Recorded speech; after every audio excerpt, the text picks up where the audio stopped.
partnership with DHL, the e-retail and fashion industry's leading global logistics supplier. For decades, DHL has pioneered solutions to meet the needs of designers and retailers alike. Now, through its positive fashion initiatives, it is highlighting the importance of sustainability in the fashion industry. Learn more at dhl.com.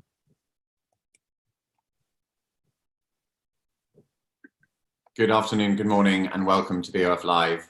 Thank you to both the BOF community and to the InMotion community for joining us on this momentous day.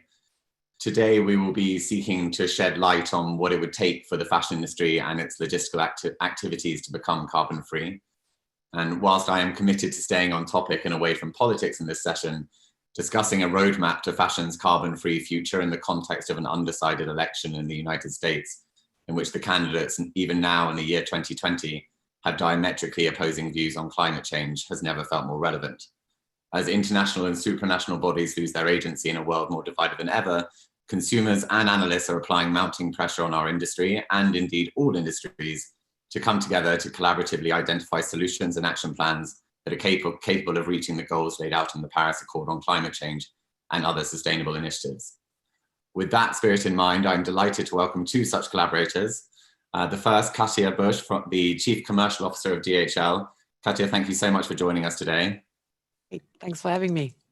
DHL has worked hard to be a pioneer in some areas of its sustainable activities. The company has reduced its carbon emissions by 35% already and aims to reduce its emissions by 50% in 10 years' time and has more ambitious targets in the future. Katja, thank you very much for sharing that insight with our community and for joining us today. Thank you. I'm also delighted to be joined by Morten Lehmann, who is the Chief Sustainability Officer of the Global Fashion Agenda and the man behind its content, including the Pulse Survey, the CEO Agenda, and its annual summit. Morten, thank you for being here today. Thanks a lot for having me. So we have chosen a very large topic to tackle today, and so I think we should really dive in pretty swiftly. And in the context of this climate emergency, innovation, bold courses of action are not just desirable, they're simply necessary now. Katja, where do you look to identify the kind of impact that fashion and the activities that DHL works with and sees could have on the global carbon budget if it's left unchecked? Yeah, so first of all, I have to say, we're doing logistics. That means we bring stuff from A to B. And that sounds very simple, but to do that, you always need energy. So I think our entire industry has a special responsibility on work on those topics. So we frequently look at all the studies that are around, and the recent one from McKinsey and GFA says, and that's really scaring, that we missed the Paris target of 1.5% by 50%. That would mean an additional reduction of 1.1 billion tons of emissions. And that is roughly the same of what we have today. Right, so there is a huge gap of what we would like to achieve and what we can achieve. But beside now all this, the current situation in the pandemic, we are happy to see that the fashion industry is still growing and keeps growing in the future. And this is why we think, at least if my sources are right, the fashion industry is around 4% of the entire emissions. I hope Morten can agree to that. So that means we see a special responsibility for us to work closely with the fashion industry to find ways to reduce this emissions. Morten, one of the things I find so inspiring about the Global Fashion Agenda is that it really identifies fashion's potential to be a forerunner, to act as an example to other industries and to use some of its distinct dynamics to better sustainable initiatives. Can you explain how you sum up quite how precipitous the position we find ourselves in and why fashion might be a bit special in finding a solution? Yeah, I think, and thanks, Katja, for mentioning our research. I guess that is the answer why we are set to miss the Paris Agreement and the 1.5 degree pathway by 1.5%. But going back to your question, what we really try to do at the Global Fashion Agenda is qualify really the discussion about where should we focus. But we are also saying, we have a motto saying that if we can change fashion, we can change everything. And we say that because on the one hand, it is such a fragmented, difficult industry to change, but we also have all the powers of the creatives. So we think we can do it for the fashion industry and abate the 4% that is the impact of the fashion industry on climate. But we can also inspire not only other industries, but also the populations. Everybody wears clothes. This is something, it's actually by law, we have to wear clothes every day. So it's something that if we do it right, we can make and be part of a bigger cultural shift than just within the 4% that is our industry. We've already established the importance of metrics, and Katja, DHL has a huge amount of experience in measuring data and metrics, and not only in your own efforts to reduce your own emissions, but also just in terms of the operational excellence of manning the kind of complexity of your business model. Can you tell me, what insights you learn as to why it's important that these metrics and measurement become a real priority for brands? Yeah, so we have this data around for, 10 to 15 years probably, but nobody wanted to see them in the past. But during the last 2 to 3 years, we really see an increasing demand from customers to ask for our sustainability roadmap, for concrete data. They want to see that we know what we are doing, that we're very responsible in dealing with the data and the resources. And I know all of us would wish that we would know very precisely what this little parcel or this code I ordered, how much emissions come with that. But obviously this is a network thing. We can't say that, but we can extrapolate every single shipment so that we can provide our customers with very precise data. And how much pressure do you see coming from the consumer side of things? DHL works with both sides, and increasingly, we're going to talk about packaging a bit later, but consumers are at least raising questions. Is it something that you're responding to on that side? Definitely, and it's a young generation, the so-called the millennials and Generation Z that those young consumers are massively pushing these topics, and the older the target group gets, the more established the fashion brands are, the less the consumer requests things like that. So we really see a massive shift in patterns and behaviors. And maybe if I can just add to that, I agree, we've been focusing on that for a long time. But I must say, I've also been hoping in my career in sustainability that, if I was working for a fashion brand, the best thing for me is working on sustainability if I heard from all the stores that, hey, customers are asking for it, and they're not. I mean, a few are, and it's true that we see a trend like this, but it's coming from down here, very low. So it's coming from low numbers, but it's rising. But I think what is interesting we are seeing in the surveys we have done is that what consumers are willing to do is actually to go away from their preferred brands. So they're ready to punish their brands. They're not yet rewarding. So not yet are we there, or very few people want to pay more for sustainable goods. But if you're not okay, if you do something that you feel is not right, you are ready to go away from your preferred brands and switch to another one. So definitely positive steps, but we cannot wait for consumers. It needs to be consumers coming, but also brands being better at coming with an offering that is easy to understand as a consumer. So it becomes much easier to act sustainably when you are purchasing your fashion items. Yeah, I agree. It needs to be easy to take the right decision. The competitor is just one click away. Yes. When we think about, this is such a huge topic. The fashion industry is a complex, fantastic, and, also very damaging industry. But the GFA has sort of tried to split its research to follow almost 3 constituent parts of the industry: manufacturers, retailers and brands, and the consumers. And Morten, I wondered if you could just give us a bit of an overview as we try and identify some of the sort of principles, thinking, and immediate solutions that those that are listening to this video call can take away from them. Can you just give us a bit of an overview of what that value chain looks like? Yeah, and maybe just to make it clear, the reason why we did the fashion and climate report was to get to know the figure, but also to understand in any leader in a company, you have to see where do you allocate resources to make the biggest impact. And there's so many things we can do also on climate. So for us, it was really important to be able to say, so where do you really focus and allocate your resources to the activities where you get the biggest impact in reducing greenhouse gases. And we've split that into 3 bigger buckets. The first thing is upstream operations. So that is all the manufacturing.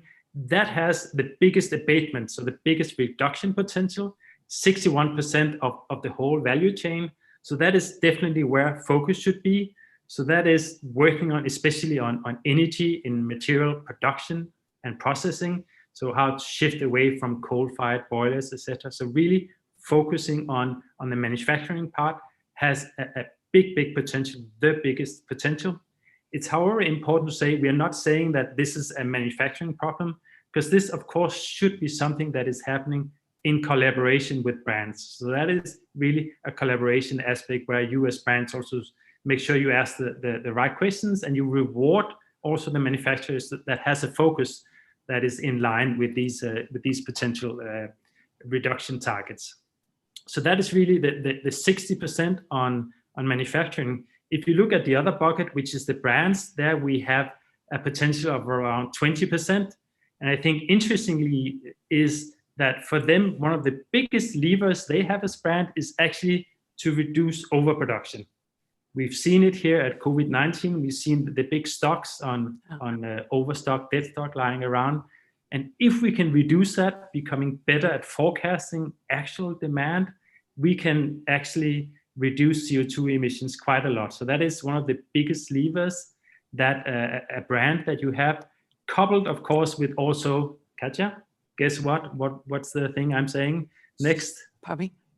The next one is also increased use of sustainable transport is also a big thing that we are focusing on in terms of the biggest potential for brands to do. But for brands, really biggest lever in terms of reducing your CO2 is how can you produce only what you can actually sell. Should also be a pretty good thing to do, and only produce what you sell. So hopefully a movement there and using better technologies to foresee actual demand. Then the last bucket we have is sorry, just before we go on to consumers, I just want to pick up this idea of transforming the supply chain. In that, supply chains are largely based upon some pretty old economic thinking of really minimizing costs at the beginning to maximize margin and profit at the end. And as a result, supply chains are filled with risk. People make lots of garments far away for very low cost and then ship them back. And as we've seen with the disruption that we've seen this year and continuing disruption across the world, it now seems like a loss of competitive advantage to not use technologies, to not consider really having specific fiber sources and production facilities near where the materials are being made. Katja, that obviously takes a huge amount of operational logistical complexity shifting. And I wondered, have any of your major partners, and I know you may not well be able to mention them by name, but is there an appetite? Do you see an appetite by significant players in the fashion industry to start considering to really potentially atomize their supply chain as opposed to having, highways of product coming towards consumers? Yeah, so what we see, we have never been in more workshops regarding the supply chain and the change of business model being about recommerce. We probably will talk a bit about that later on, be it getting closer to the customer, be it not longer to produce in Asia, but coming closer to Europe or closer to the point of sale in the end. Yeah, and I have to say, I'm amazed how big the willingness is really to go where it hurts. Right? I think everybody in this pandemic was a huge part of it. Everybody woke really up and realized we cannot keep going like that. Thank you. Morten, you were going to go and move on to the third constituent parts, which was consumers. Thank you for letting me chime in. Of course. It's just to say that it is important for the industry, but also us as consumers can play our part. One of the things that is important also for Katja is that one of the biggest levers and what we can see moving the needle in terms of CO2 for a consumer is using circular business models. So not always buying new clothes, buying old clothes, and making sure that your old clothes becomes part of the circularity. Yeah. Another thing is simply reduce washing and drying. Another big thing. So these are the biggest levers we see in terms of consumers, and of course, transport and closing the loop on fashion, not only in terms of what you can do as a consumer, but also in terms of how we close that loop, and how logistics, coming back to what you said, if we produce in Bangladesh and sell in Germany or the US, how do we close that loop on fashion is a big logistical, almost nightmare as well, but also a big opportunity.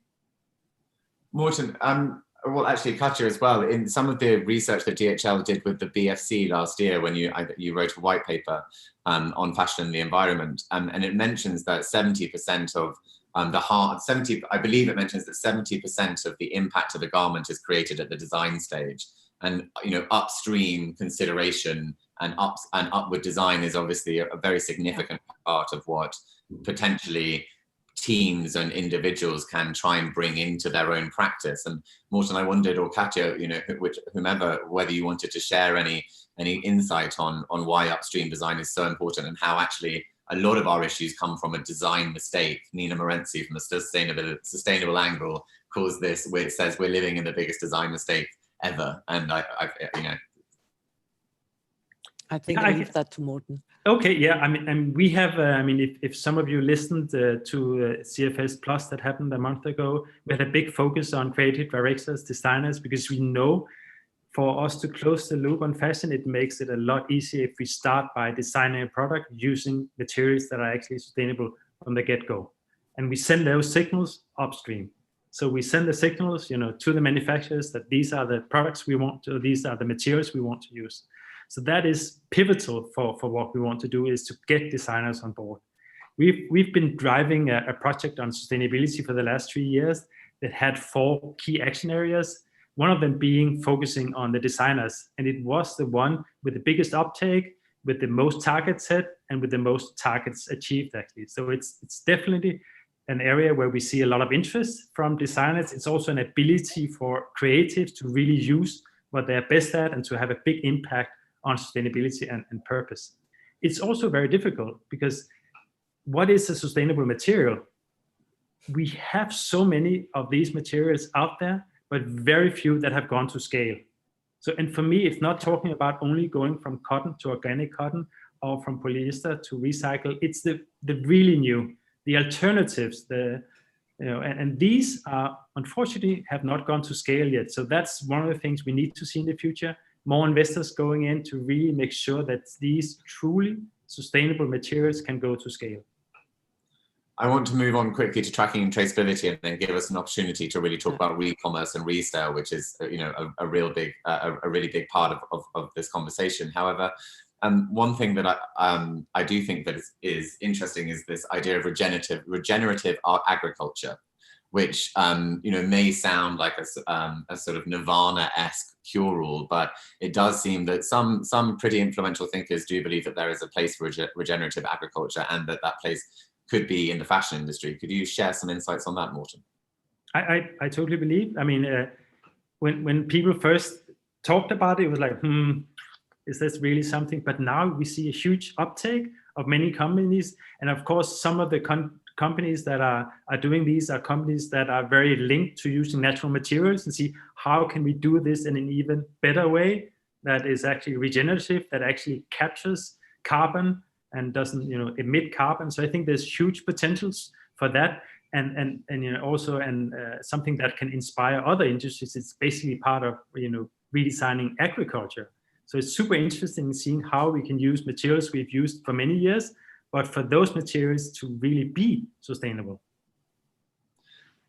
Katja, one thing that is obviously so crucial to the evolution of the industry is this idea of tracking and traceability and transparency. There are a number of technological innovations that are either on the horizon or already in play that really may shift our ability to track items all over the world, be that 5G, the Internet of Things, etc.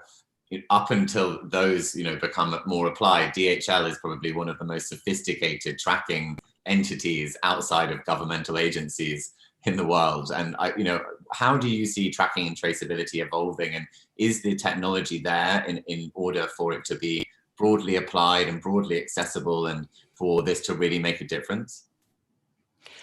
So from our point of view, transparency is really key.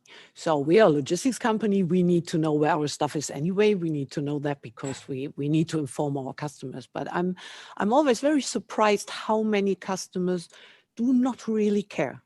Right? They want us to make a proper pickup and they want us to deliver, but what happens in between is not necessarily important for them. And this is where it starts, because if you don't understand your own supply chain, then you can't take sufficient measures, right, to do something better or to improve. So when we started with scans, I don't know how old scan technology is, I think 25 years ago. And today we're talking about smart sensors, about things that really is like a little watchdog on your packaging and controlling whatever it does. Just think about cooling, things that needs to be cool. To be cooled during the process. So we're facing a lot more technologies, and this is not the end. With 5G coming, and I'm convinced it will take some years until we see really coverage with 5G, but then you have real time everywhere and you can really have a full transparent supply chain. Morten, one of the issues with sustainability is where to start, and people often raise that as it almost being an overwhelming question. And I think Amy Powney puts it as she views sustainability almost as a filtration, that every decision really has to come through this filter of, can we do it better? Where should we be doing this? What is really the impact? And similarly, tracking, starting to really measure your activities as a business, even measuring your activities as an individual was impossible for us until we had smartphones in our pockets that did it without us even asking us to do it. And now, we are all very, very much more engaged with our own metrics. Where would you advise businesses, both large and small, to start thinking about their tracking and traceability in order for them to be ready to be transparent, as Katja has just identified? Yeah, it's a good question. It's a question we got when we did the first part of the fashion industry report, where we measured the performance of the industry. We got around 50% of CEOs says, we just don't know where to start. We want to, but we don't know where to start. We had another 50% saying, we've been working on this for many years and we've hit a certain ceiling. We don't know how to get further. So we developed this product called the CEO Agenda, with the first 4 priorities aiming at those 50% saying, this is so difficult, we don't know where to start. So that has 4 key priorities, targeting them, basically taking the excuse away, saying, there is no excuse anymore for not getting started. And without going into details of what it is, the first one is traceability. So I think that's a must. If you don't understand your supply chain, I think it's very difficult to find out where you're going if you don't know what your impact is. So I think that is a key thing. But I think another equally important thing, and maybe even more so, is that I think what will be changing is that it's not only traceability, so knowing your supply chain, but it's also the communication about your impact, so the transparency. And there I do see that customers will request much more information. So I think that another important step is get to know your brand DNA translated into sustainability. So understand, who are you as a brand? So one thing, knowing your impact, but also knowing, how would I like to communicate the story, the brand DNA of my brand translated in sustainability? And if you do that well, then this does not become a sustainability strategy. This becomes part of the story of who you are as a brand. And then this is a story that your salespeople will take out, not because they're being told to speak sustainability, but because this is the story about who you are as a brand. And I think this is where you will gain more in your trust of your supply chain partners upstream, but also this is the way to communicate with your customers in the future. Truthfully about, you're not perfect, because no company, no brand in the world is perfect in terms of sustainability. We can be good in different areas, but be really honest, authentic about what you're trying to do, where you are and where you want to go. I think that is where we need to see, and that's where I would start if I was a brand, either starting up or trying to change my brand, understand who we are as a brand and take that discussion internally and then practice externally in communicating this. Whilst we've already highlighted that consumers, in terms of putting their money behind their beliefs and rewarding brands that are sustainable in principle, that sort of expenditure and that pressure on brands hasn't really emerged fully. One thing that has shifted significantly with consumers is their shopping behavior, and they're embracing resale and recommerce, and this a total revolution in the life cycle of clothing, in terms of how many people are willing to regularly and enjoyably buy secondhand clothing, how many brands are now using dead stock, how overstock is being considered as a resource in and of itself to have a new life cycle. What do you think the biggest implications of that shift in consumer behavior is, and how can it have positive implications on the industry's impact? So yeah, what we do see is that the industry really acknowledges that consumers are asking more and more for e-commerce.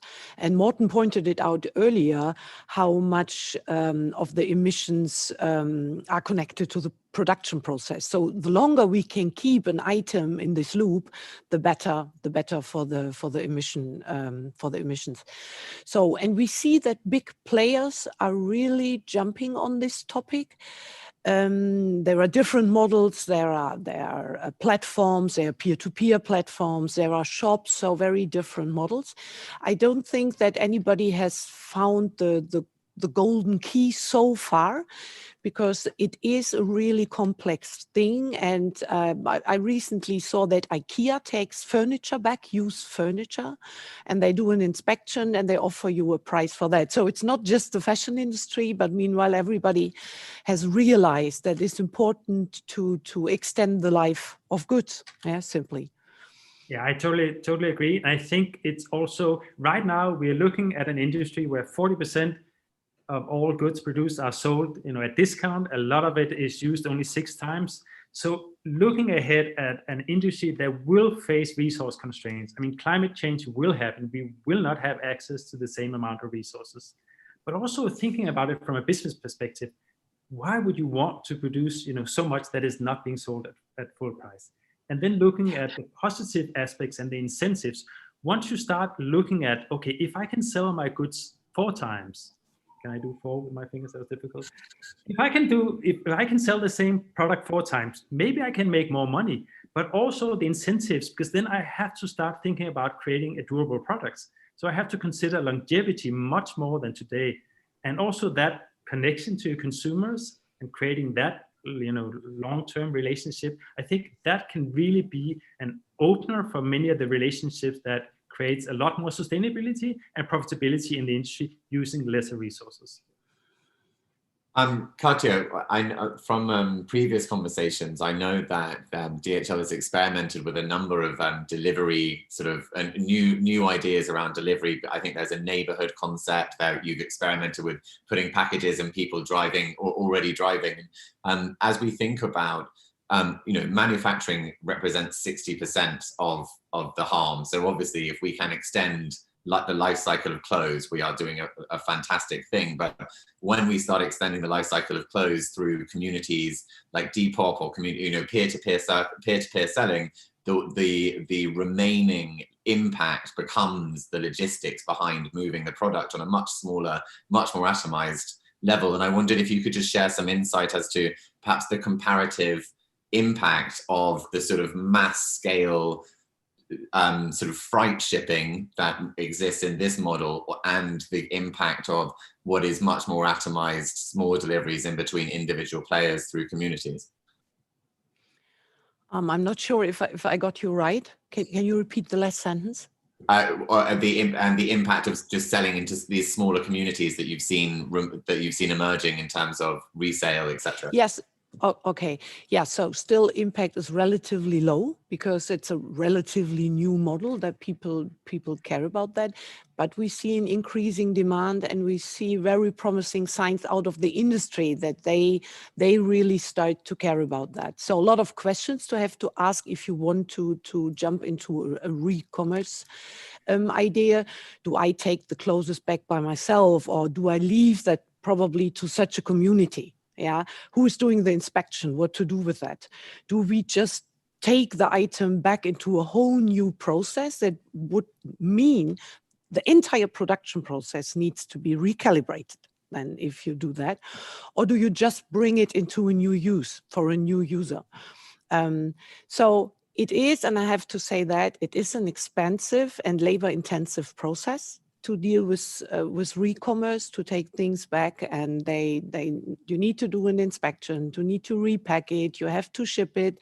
But however, the downstream emissions is around 30%, and Morten said it, I think 60 to 70 the production process design and 30 the downstream. So at least it's still better to have a new transportation chain, let's call it like that, than to produce it new. So just one thing to add, I agree. It is now a costly way to do business, and especially in our part of the world. However, I think we're looking into a future where many of the costs of materials will be more expensive. So we are also looking at a world where we will potentially buy less clothes, but of a higher value. So I think that needs to be part of it. I'm sure we will see regulation also in terms of that will put a price not only on carbon, but on how much we can produce. So I think many of these things will play into making the business case for closing the loop on fashion much better than it is today. And for sure, we need legislation. We also don't have the infrastructure, not in cities, not globally, in terms of really closing the loop. So there's a lot to be developed there. But when I may add that, you can run such a recommerce site profitable, but that needs scale. Yeah. So it makes definitely sense. We have a good example. We're running a site, but with different customers. Yeah, so it's not just one exclusive site for one customer, because you can't, not today, the amount of items is too low to get any scale. But if some customers team up, you can run that profitable. And that one of the means some new thinking. It's one of those areas where we need to push the limit to where is it we collaborate, where do we compete. This is definitely one of the areas we need to say, this is a place where we need to collaborate. Yeah. What are some of the other areas where you think we need to push towards collaboration over competitive, or where there's opportunities to collaborate and potentially compete later on down the line? I think some of the examples are in your sourcing. I mean, when do you share whether or not a factory is okay? I mean, do we all do audits? No, we don't. We use, a tool like the HIG, so that once a factory has been audited once, you know that. So I think that's one way of going forward.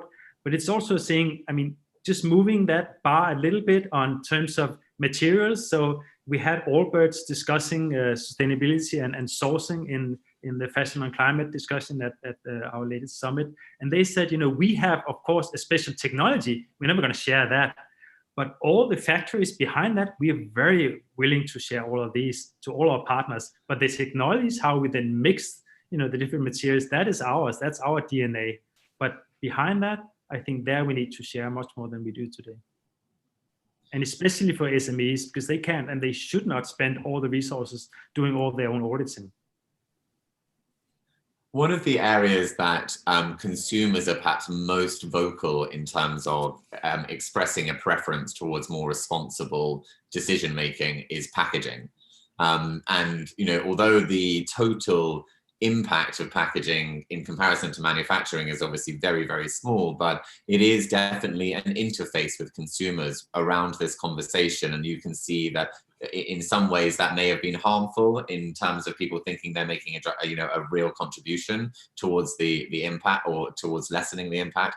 And in other ways, at least we can see that there is some consumer interest in this. Katja, how have you seen this interest in packaging sort of move forward and change? So I lost you for a moment. Okay, packaging is the topic. Okay, so yeah, two anecdotes from my side regarding packaging. On one hand, I'm really a heavy e-commerce shopper, and my paper garbage bin is never sufficient to take all this paper, all these cartons and what comes with that. So I'm almost annoyed as a consumer about this amount of waste.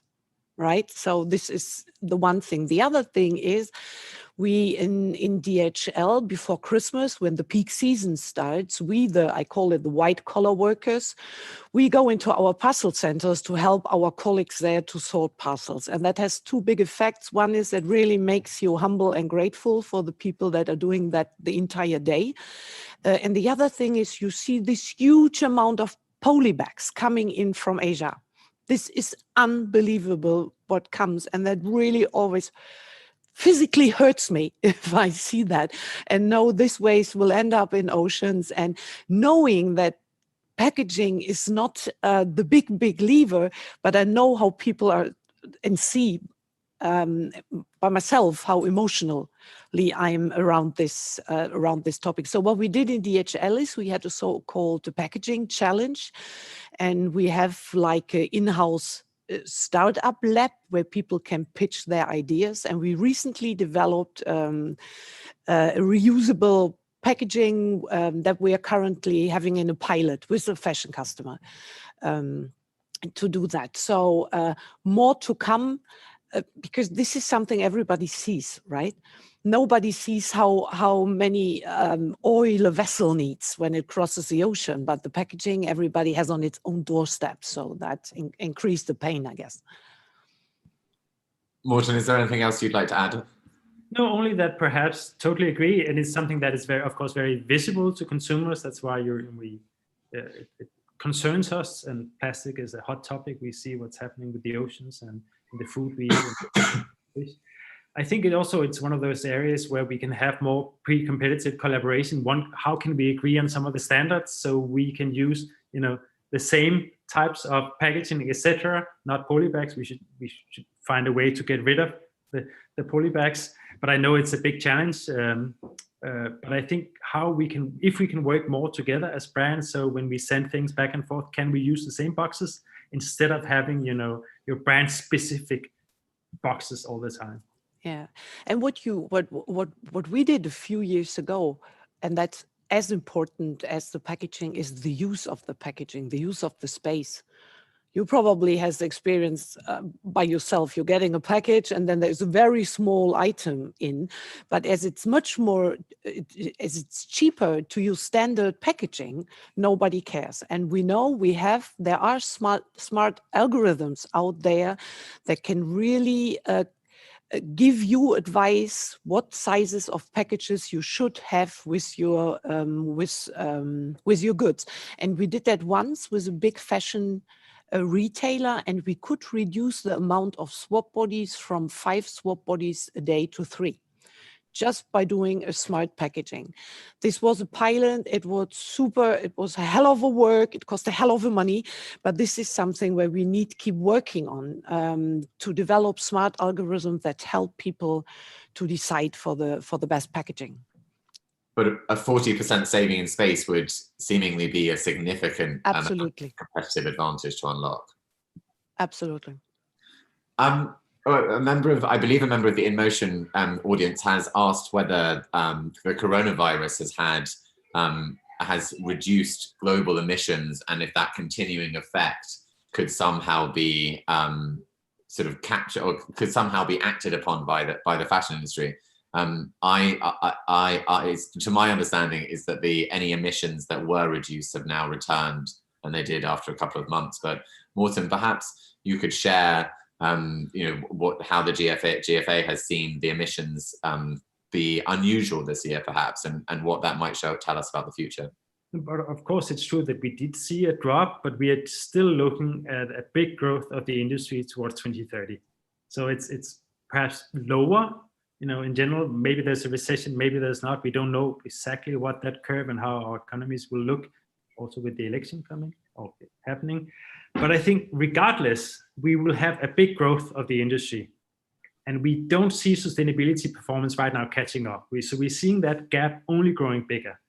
So unless we really change the system to reward really sustainable behavior, to reward the companies that really double down on the climate efforts to make sure that they stand on that 1.5 pathway, that they use sustainable materials, etc., etc.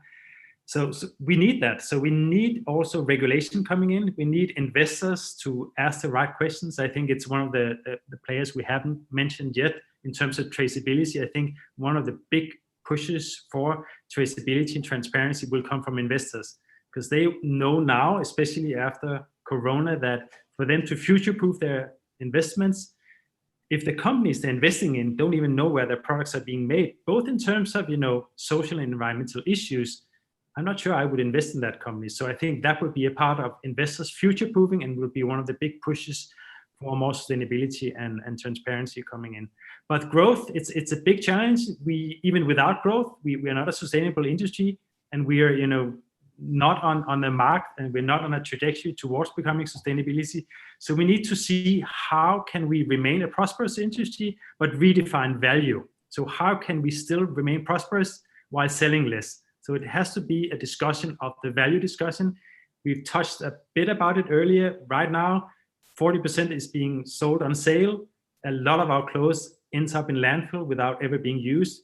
We need to be smarter than that, and we can be smarter than that.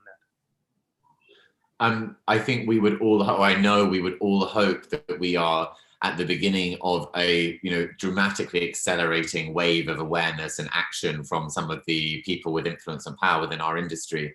But up until really relatively recently, one of the ways that a number of fashion businesses were interacting with sustainability was carbon offsetting, which I think was an indication of really the commitment or lack thereof at the time, or perhaps also just the the lack of awareness around the sort of systemic change that is absolutely necessary for us to have a hope of reaching the Paris Accord climate goals. Katja, perhaps you could share your understanding of something, because obviously emission, you've managed to reduce your emissions, so you understand both the short-term gain and the need for long-term thinking. Yeah, so we reduced our emissions, but we're obviously doing offsetting as well, knowing that this is just an interim solution. Yeah, offsetting can never solve our problem as a society, because there's always a race to get there. Mid and long term, we definitely need to inset. We do that on different ways. We recently launched that we have now our entire LCL, so the less container load business in ocean freight. We are fueling that with biofuel. So it's not, we don't own the vessels, so it's not guaranteed that your parcel is on a vessel with biofuel, but it's a bit comparable like green electric energy you source at home. It's not necessarily that this line now is green, but it just make the cake bigger of green and alternative energies. And that's the same with the vessels. And we know pretty clear for ourselves that we have to search for those ways. We need to search for alternative fuels for air freight as well, obviously. And and we know this will cost money as well. Yeah, this is not for free. We were discussing how, and DHL has obviously acted early in addressing it's, as you say, it's going to cost money, it's not for free. And, emissions are growing at a dramatic rate. And before we started broadcasting today, we were talking about how the signs of climate change in our world are accelerating and dominating news headlines at a rate that previously was unimaginable. Just the number of wildfires that the planet has experienced in the last 12 months in 3 different continents. And as a result, there is a possibility that consumer attitudes towards emissions, etc., are going to change very quickly as a result of the harm that it is creating being shown. Morten, we've already identified that we can't wait for consumers to sort of stress and create that pressure, but how can the fashion industry start taking its emissions seriously, and what is the sort of first major step towards bringing either pressure towards legislation, into industry collaboration and self-regulation? How are we going to do it? Yeah, just a little bit of reflection on what you said. I mean, yes, we've seen all the signs that climate change is happening. It's not a threat, it's something that is happening right now. And yet we do so little. With COVID-19, it's really, really bad, but see how much money we've allocated to deal with that. So we clearly see that brands, our industry, the world, the community can really act when we're faced with a big challenge. Not that we handled COVID perfectly, but looking at the amount of money allocated to deal with COVID shows that it's actually possible to allocate money to face a new challenge. So how can we learn is one of the big questions. How can we learn with this and really see one of the big challenges being climate to also allocate? And I'm a bit disappointed that we haven't done more. We've seen the EU coming up with a recovery plan that is actually focusing on how can we make that recovery, focusing on green initiatives, but many countries have not done that. But I think there is a huge opportunity, but it's also for companies to understand that actually the longer you wait, the more expensive it will be. So you can wait right now and just, get by and be successful the next year. But if you don't start having those conversations with your supply chain partners, if you don't start thinking about now with the goods, the apparel you're making, which materials will be actually available in the future, if you don't start that transition now, then you will be hitting a wall that you need to climb over. If you start now, slowly addressing this, seeing how I can train my designers, my purchasing people, and also find those right supply chain partners that you can work with, enable to you to be more resilient towards future crises and towards a future which we know will be a resource-constrained future, because we know that climate change will affect where we can grow cotton, the access to water, and we also know that we will have regulation coming in. So I think you need to start now finding out who are you as a brand, your brand DNA in terms of sustainability, and where are your leverage points? So where can you really make a difference? And how can you use all that to also really improve your storytelling to your consumers? So I think that's how you can twist it. And can you then also even get access to more finance, showing that you're not only thinking towards the next capsule, the next collection, but you're actually making sure that you're doing investments now that will enable you to be successful in the years to come in terms of your access to the best manufacturers, to the right materials, and you can communicate effectively with more concerned consumers. Katja, one of the relatively rare things about a business like yours is that you work with a huge variety of businesses, from very, very small to the biggest on the planet. How have you seen some of the challenges of implementation of any of the solutions that we've been talking about today that are a part of the DHL business model? How does that vary between small business and large business, and what insight can you share? Yeah, and it varies not just between the sizes of the businesses, but very much between industries. So if you talk to an upstream oil company today, the first topic on the agenda is the safety moment, and the second topic is sustainability. And they are really serious about that. So it's not, so this is something you would not expect if you sit with a big oil company. The difference between the sizes is, and you see that with a lot of these new and relatively small companies, they are super flexible. They can change their business model and production model from one day to the other, but they obviously have no lever to put pressure on a supplier like we are. Yeah, and this is with the big enterprises quite the opposite. They have the buying power. They can put pressure on their producers, on their suppliers. So at least on everybody who is part of the chain. So in the end, they need to team up, I think this will be in the end the solution. I'm deeply convinced that nobody can win this alone. We need to team up anyway, but probably the big ones can learn from the smallers how to be more flexible and help the smaller ones with their big lever and buying power. Yeah, I don't want to put you on the spot, but where the fashion was. If the fashion industry was capable of, combining those different influences and, really collaborating in an effective way, is the fashion industry's activities significant enough that even in the context of an oil industry where sustainability is second on the agenda, could fashion, if fashion acts as the forerunner that we were discussing earlier, could it really pave a new way for industries at large? I would hope so, but it's really difficult. Of course, I wouldn't. But since our industry, affects everybody on the planet, we're all wearing clothes. There is a hope that through the creativity of what we're doing, through creating new business models, that some of these business models, like if we can do it, our industry is so fragmented, it's so difficult. It touches on agriculture, on oil, polyester, etc. So it's so many different industries involved in our industry. So if we can change the modus operandi, the way we communicate to our customers, the business models, I do think there is a big opportunity there to really create impacts beyond our industry.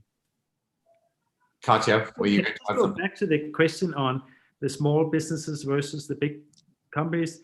I think it's also, first of all, this is, and I really appreciate how difficult this can be as a small business. And often it's also a challenge getting access to some of the sustainable materials because you need order numbers above what you can. But you need to start asking those questions, because even among bigger companies, you hear them saying they're a small company, so it's all relative. But I also hear from many manufacturers who said, I wish they would ask us. I mean, regardless of how small they are, start having that conversation. Don't be stopped by you being a small player.